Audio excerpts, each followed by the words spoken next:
373 shot 4 take 1 action. ফুলে যদি এতই কাঁটা গোলাপটা তুই তুললি কেন?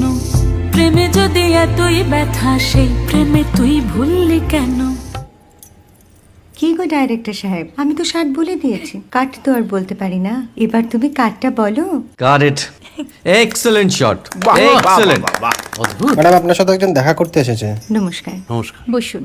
আপনার জন্য আমি চেক বইটা নিয়ে এসেছি ম্যাডাম। কি যেন নাম আপনার ডিরেক্টর সাহেব? পিনাকি মুখোটি। মুখুটি বাবু, আমি ভুতুরিয়া বাবুর কাছ থেকে পরে চেক নিয়ে নেব। আচ্ছা। আগে আপনার বাঁধানো বইটা দিন, দেখি, পড়ি, ভাবি। হ্যাঁ, না মানে সেটা এখনো ঠিক তৈরি হয়নি। ও, তাহলে সেটা আগে ঠিক করুন ভাই, তারপর চেক টেক হবে। কিছু যদি মনে না করেন ম্যাডাম, আপনার হাতে আরে এটা তো কুমারীর চরিত্র, ওই আংটিটা। ওই যে বললাম ভাইটি, আগে আপনার বইটি রেডি করে আনুন। ও হ্যাঁ, আপনি বোধহয় জানেন না যে মায়া কুমারী তার আংটি কখনোই খোলে না। সে কুমারীর পাটেও খোলে না, বেধবার পাটেও খোলে না।